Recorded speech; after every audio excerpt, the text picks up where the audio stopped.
Haut 32. Sonntag am Joreskreis begräßen Sie ich aus der Kirche von Uselding, mir iwwerdro von heit Sondesmass.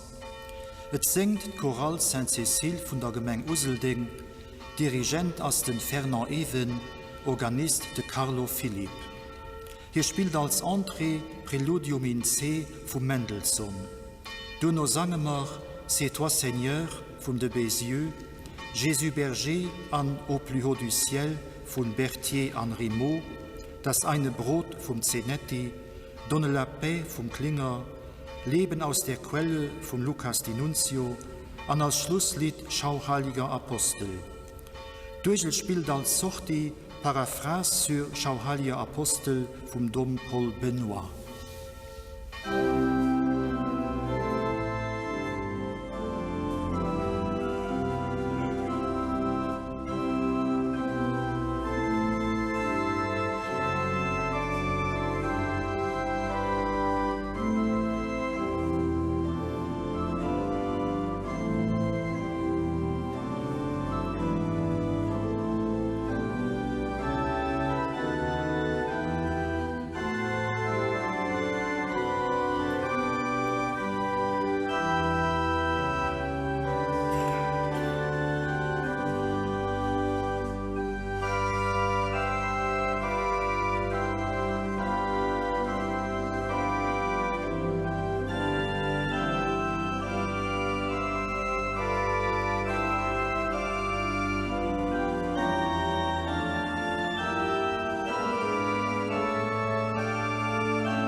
Am Numm vom Pap, a vom Sohn, a vom Heilige Geist. Amen. Den Herr sief ma dich all. Leif Leid heut zu Uselding an der Kirch, a leif alle Guel, die da iwwer Medien ma deis verbunden sieht. Den Herrgott verspricht Oberstehung an ewig Leben. Das Versprechen hat sich schon Jesus erfüllt. Als gläubig Menschen sind wir mit Jesus verbunden durch das frohe Hoffnung. Hier stärkt uns auf unserem Weg zum ewigen Leben durch sein Wort und durch das Brot vom Himmel. Froh am Anfang von der Masselo um Verzeihung für Sünd und Schuld. Ich bekenne Gott, dem Allmächtigen, und alle Brüder und Schwestern.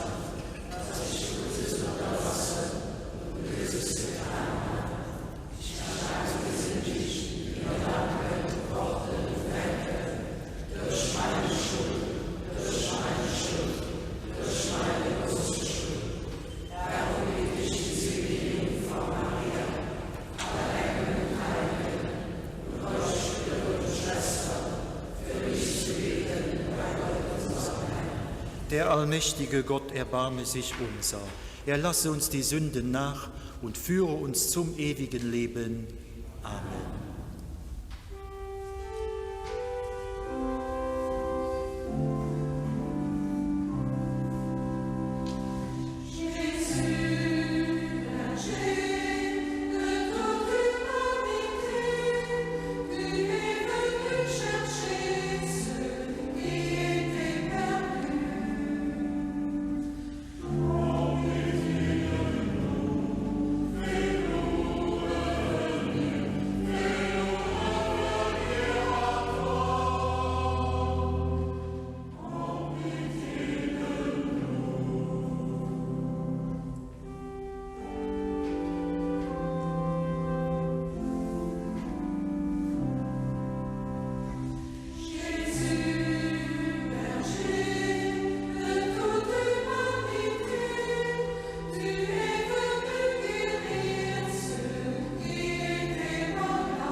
Lasset uns beten. Allmächtiger und barmherziger Gott, wir sind dein Eigentum. Du hast uns in deine Hand geschrieben.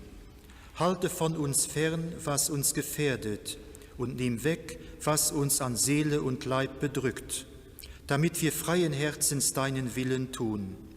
Darum bitten wir durch Jesus Christus, deinen Sohn, unseren Herrn und Gott, der in der Einheit des Heiligen Geistes mit dir lebt und herrscht in alle Ewigkeit. Amen. Lesung aus dem 2. Buch der Makkabäer. In jenen Tagen geschah es, dass man 7 Brüder mit ihrer Mutter festnahm. Der König wollte sie zwingen, entgegen dem göttlichen Gesetz Schweinefleisch zu essen, und ließ sie darum mit Geißeln und Riemen peitschen. Einer von ihnen ergriff für die anderen das Wort und sagte: Was willst du uns fragen und von uns wissen? Eher sterben wir, als dass wir die Gesetze unserer Väter übertreten. Als der erste der Brüder auf diese Weise gestorben war, führten sie den zweiten zur Folterung. Als er in den letzten Zügen lag, sagte er: Du Unmensch, du nimmst uns dieses Leben, aber der König der Welt wird uns zu einem neuen, ewigen Leben auferwecken, weil wir für seine Gesetze gestorben sind. Nach ihm folterten sie den dritten. Als sie seine Zunge forderten, streckte er sie sofort heraus und hielt mutig die Hände hin. Dabei sagte er gefasst: Vom Himmel habe ich sie bekommen, und wegen seiner Gesetze achte ich nicht auf sie. Von ihm hoffe ich, sie wiederzuerlangen. Sogar der König und seine Leute staunten über den Mut des jungen Mannes, dem die Schmerzen nichts bedeuteten. Als er tot war, quälten und misshandelten sie den vierten genauso. Dieser sagte, als er dem Ende nahe war: Gott hat uns die Hoffnung gegeben, dass er uns wieder auferweckt. Darauf warten wir gern, wenn wir von Menschenhand sterben. Für dich aber gibt es keine Auferstehung zum Leben. Wort des lebendigen Gottes.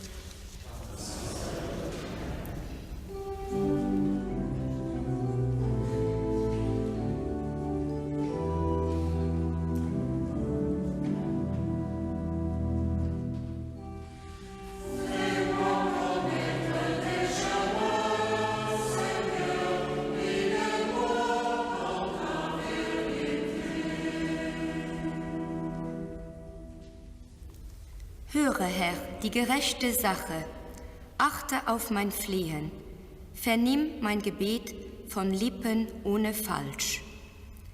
Mein Mund verging sich nicht, trotz allem, was die Menschen auch treiben, ich halte mich an das Wort deiner Lippen.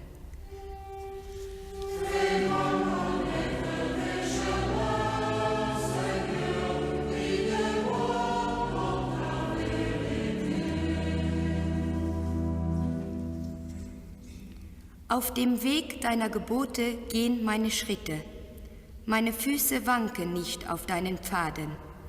Ich rufe dich an, denn du, Gott, erhörst mich. Wende dein Ohr mir zu, vernimm meine Rede. Behüte mich wie ein Augapfel, den Stern des Auges. Birg mich im Schatten deiner Flügel. Ich will in Gerechtigkeit dein Angesicht schauen. Mich satt sehen an deiner Gestalt, wenn ich erwache.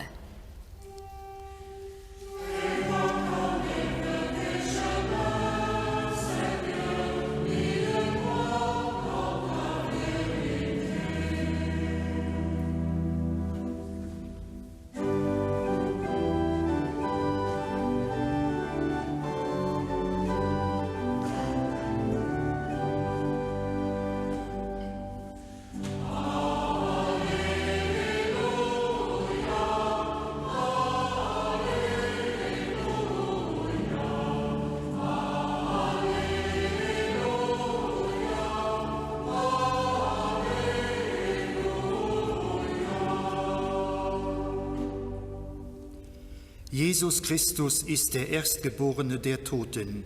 Ihm sei die Herrlichkeit und die Macht in alle Ewigkeit.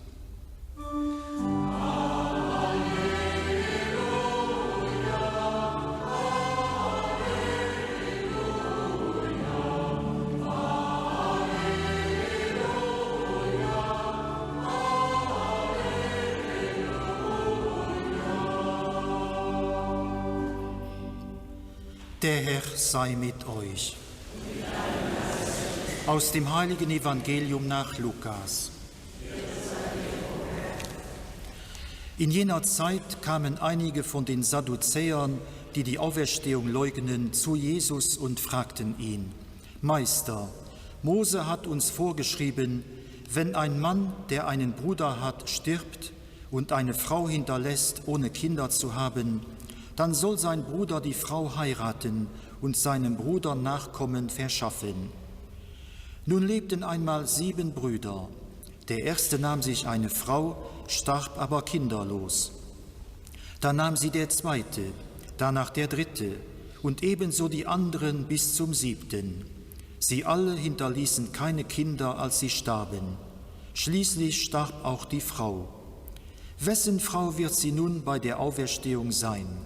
Alle 7 haben sie doch zur Frau gehabt. Da sagte Jesus zu ihnen: Nur in dieser Welt heiraten die Menschen. Die aber, die Gott für würdig hält, an jener Welt und an der Auferstehung von den Toten teilzuhaben, werden dann nicht mehr heiraten. Sie können auch nicht mehr sterben, weil sie den Engeln gleich und durch die Auferstehung zu Söhnen Gottes geworden sind. Dass aber die Toten auferstehen, hat schon Mose in der Geschichte vom Dornbusch angedeutet, in der er den Herrn, den Gott Abrahams, den Gott Isaaks und den Gott Jakobs nennt. Er ist doch kein Gott von Toten, sondern von Lebenden, denn für ihn sind alle lebendig. Evangelium unseres Herrn Jesus Christus. Lob sei dir, Christus.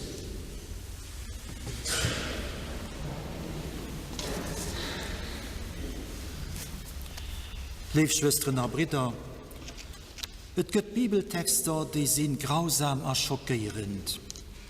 Die erste Lesung aus dem Buch von den Makkabäer ist so ein Text.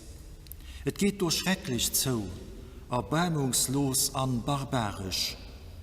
Wie ein Horrorvideo vom islamischen Staat, wo vier laufende Kameran sinnlos Menschen, wenn es ihrem Glauben aufgeschleucht gehen.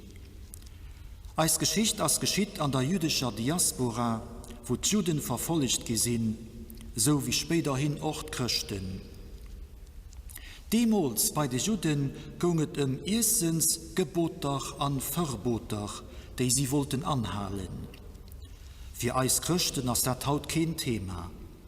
Aber damals stellt sich eins froh, was wir dann ein Thema, das von uns verlangen gibt, Pfeif zu bekennen.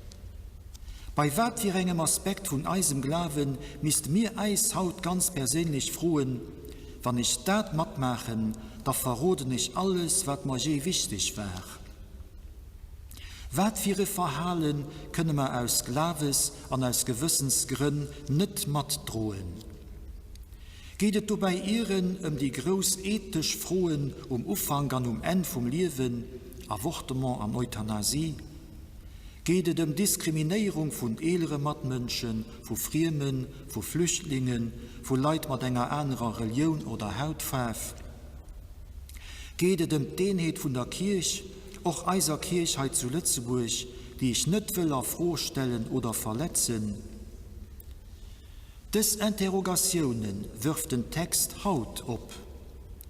Fried aber auch, was mir bereit sind anzusetzen, wenn ein eisrot Lin übertritt. Zu beobachten ist des Weiteren, dass die 7 Brüder an ihr Mam kein Selbstattentäter sind. Sie sicher keine Situation, an der sie Märtyrer gehen könnten, für zu vermeintlicher Ehe zu kommen. Die Situation wird ihnen abgezwungen. Sie sicher keine Konfrontation. Auch hier kann sich direkt eng froh und Eis ausschließen, bringe mir am Alltag fertig, als Väter so zu leben, ohne an einer Gesellschaft oder auch an der Kirche unnötig Konfrontationen a Gegensätze zu beschweren. Liebe Mitchristen, den heutigen Lesungstext als von den wenigen alttestamentlichen Texten, wo jetzt geht von einer Hoffnung auf ein Leben nach dem Tod. Die Idee ist bei den Juden auch ziemlich spät aufgekommen, eigentlich recht am 2. Jahrhundert vor Christus. Eine theologische Idee, die für uns Christen aber ganz bedeutsam ist. Dafür geht die Geschichte von der Frau mit den 7 Jungen aus dem Makkabäerbuch verbunden mit der Geschichte von der 7-fachen Witfrau am Evangelium, weil beide von der großen Hoffnung auf eine Auferstehung schwätzen. Auferstehung, das ist gut gesagt. Wie will sich das vorstellen? Das Thema gehört ja nicht nur an die Osterzeit, wie gerade auch an den Novembermond. Immer wo sich Menschen auch an den verschiedenen Religionen Gedanken über das Weiterleben nach dem Tod gemacht.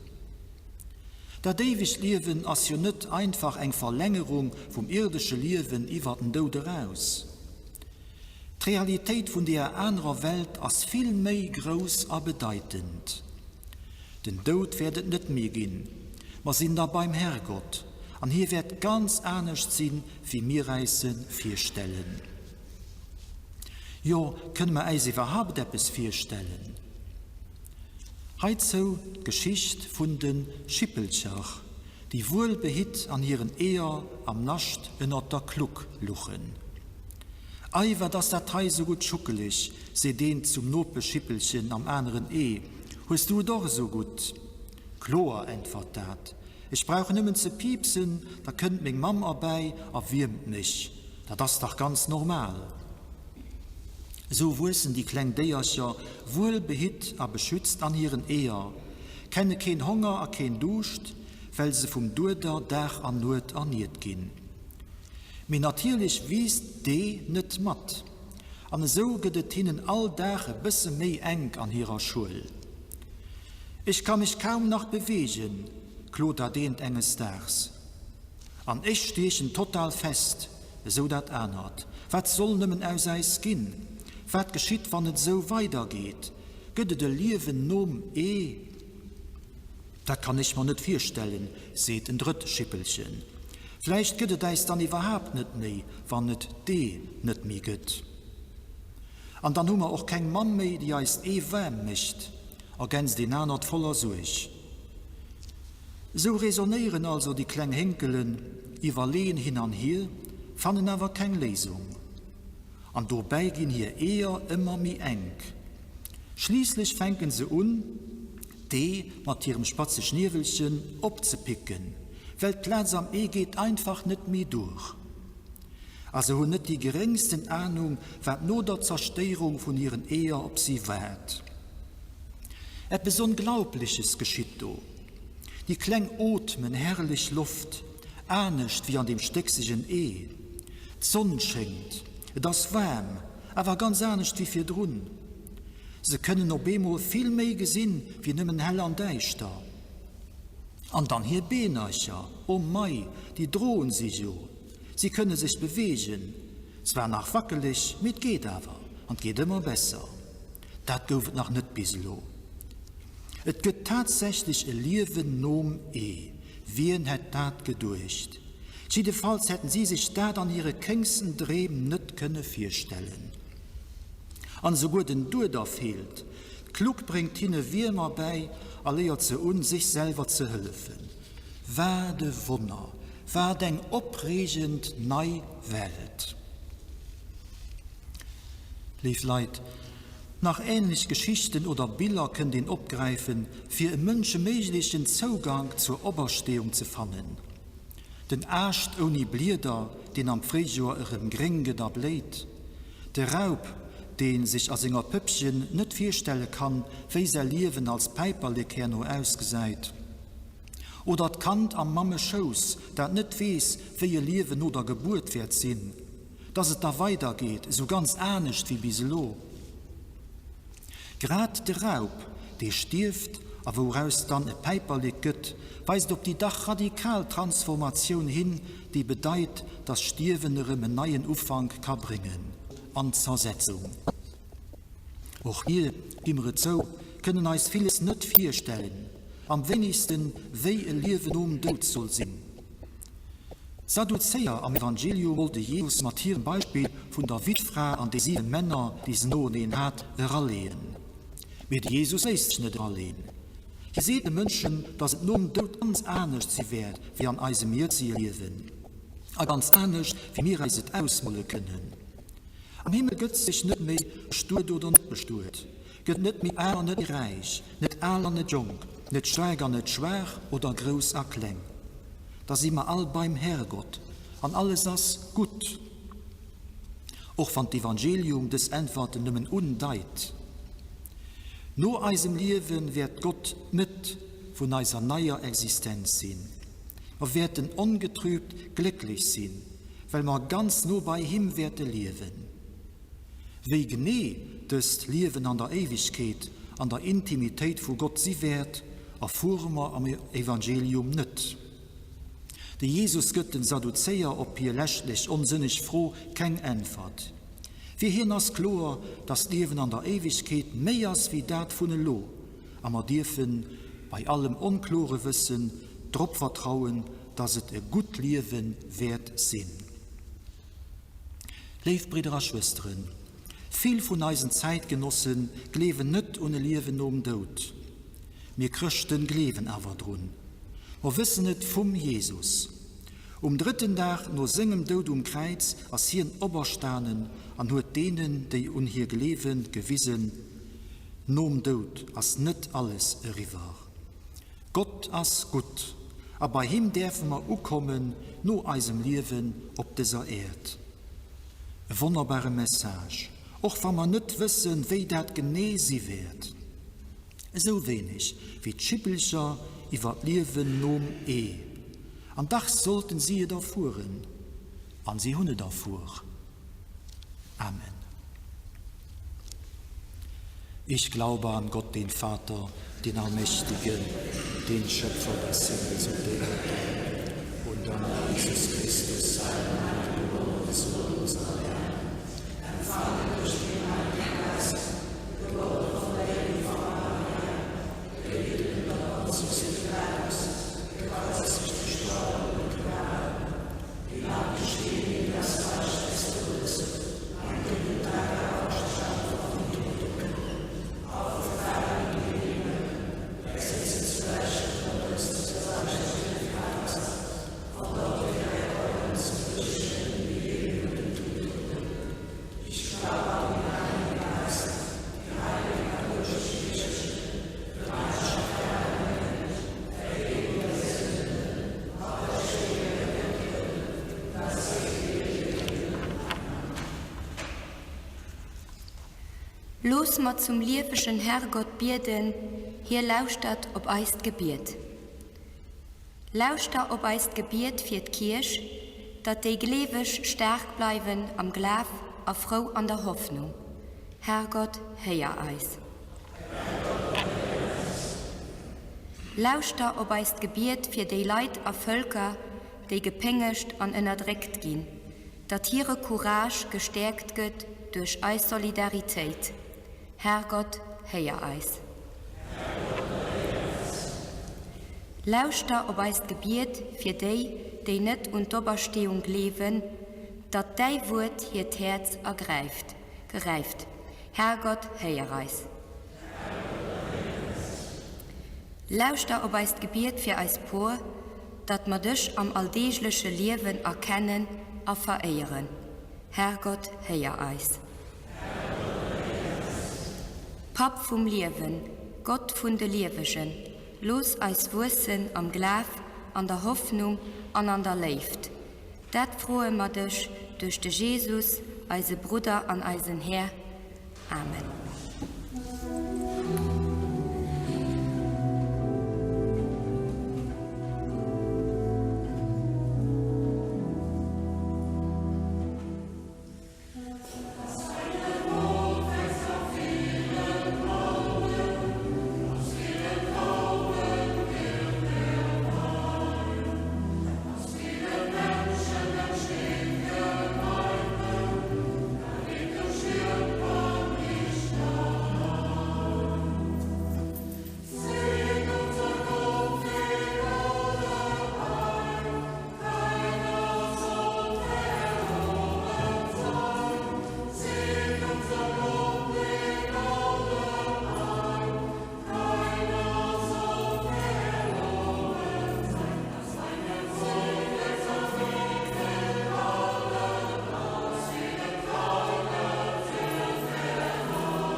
Lasst uns beten zu Gott, dem allmächtigen Vater, dass er die Gaben der Kirche annehme, zu seinem Lob und zum Heil der ganzen Welt.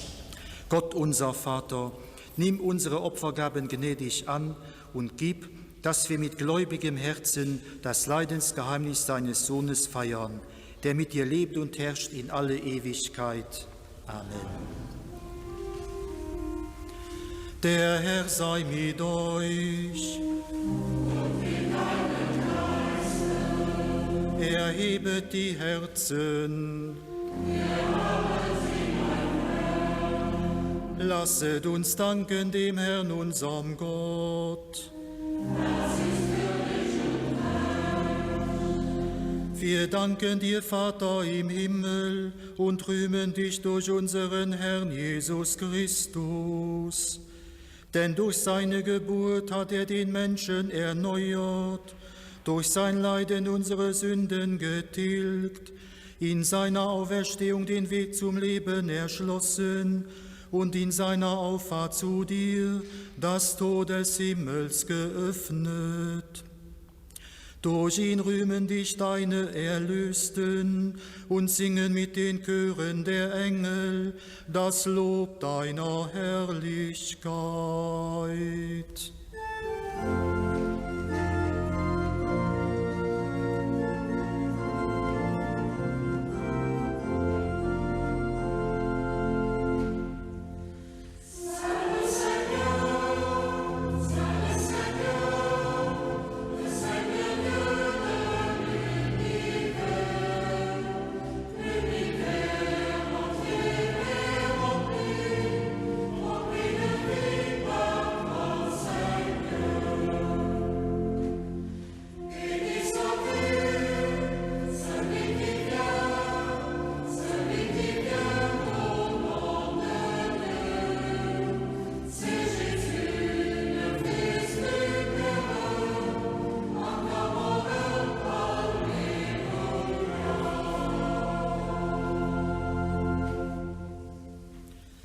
Ja, du bist heilig, großer Gott, du bist der Quell aller Heiligkeit.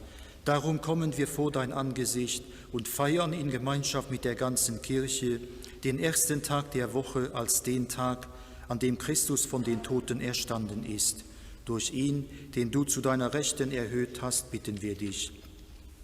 Sende deinen Geist auf diese Gaben herab und heilige sie, damit sie uns werden, Leib und Blut deines Sohnes, unseres Herrn Jesus Christus. Denn am Abend, an dem er ausgeliefert wurde und sich aus freiem Willen dem Leiden unterwarf, nahm er das Brot und sagte Dank, brach es, reichte es seinen Jüngern und sprach, nehmet und esset alle davon, das ist mein Leib, der für euch hingegeben wird.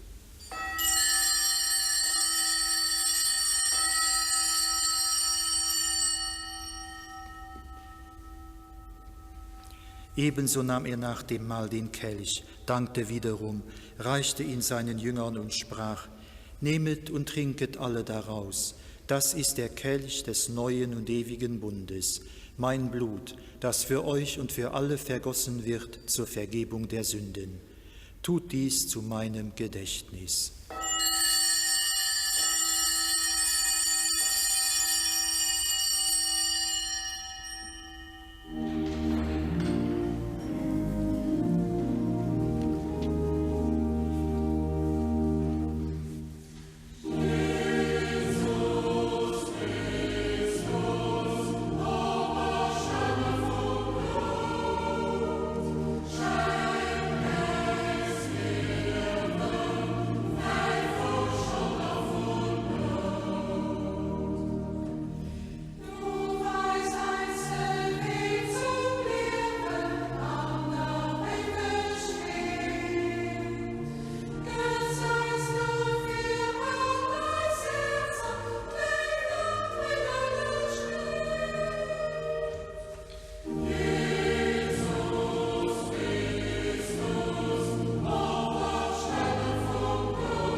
Darum, gütiger Vater, feiern wir das Gedächtnis des Todes und der Auferstehung deines Sohnes und bringen dir so das Brot des Lebens und den Kelch des Heiles dar.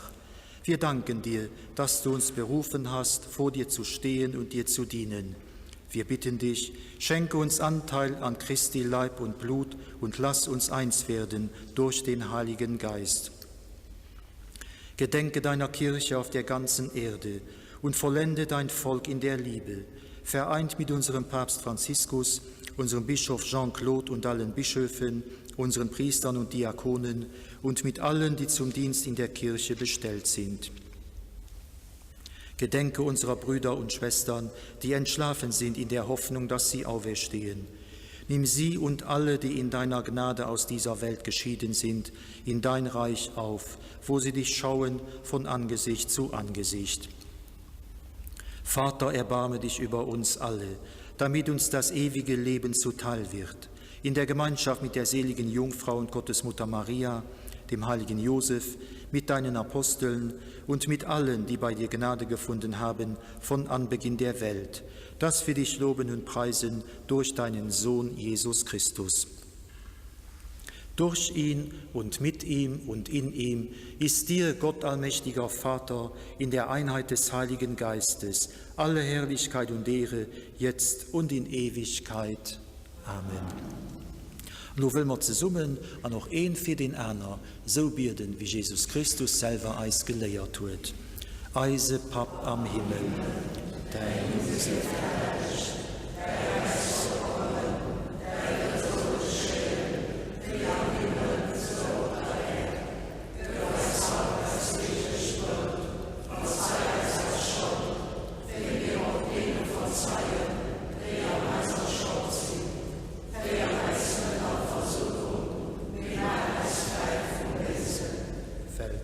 das Reich an euch,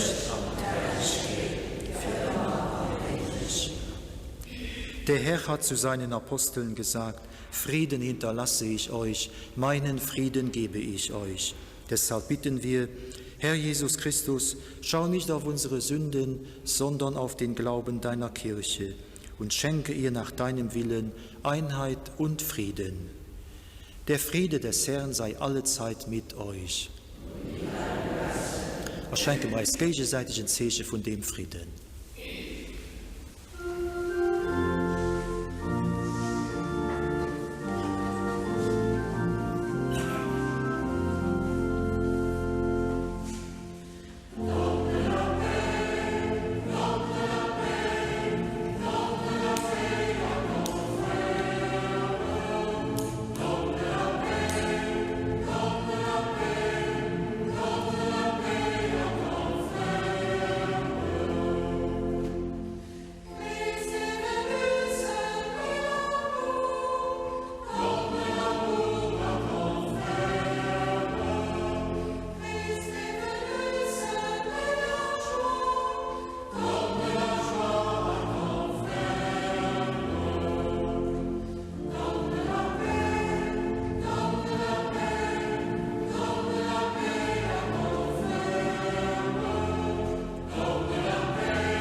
Seht das Lamm Gottes, das hinwegnimmt die Sünde der Welt. Herr, ich bin nicht würdig, dass du eingehst unter mein Dach, aber sprich nur ein Wort, so wird meine Seele gesund. Selig, die zum Hochzeitsmahl des Lammes geladen sind.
Lasset uns noch beten. Wir danken dir, gütiger Gott, für die heilige Gabe, in der wir die Kraft von oben empfangen. Erhalte in uns deinen Geist und lass uns dir stets aufrichtig dienen. Darum bitten wir durch Christus, unseren Herrn. Amen.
Sei mit euch. Es segne euch der allmächtige Gott, der Vater, der Sohn und der Heilige Geist. Gehet hin in Frieden.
Wir haben die Eucharistie gefeiert mit der christlichen Gemeinschaft zu Uselding. Den nächsten Sonntag überdrohen die Mass aus der Basilika von Echternach, und zwar 10:30 parallel auf DOC und auf RTL Audio Television. Und los schalten wir zurück an die Stadt.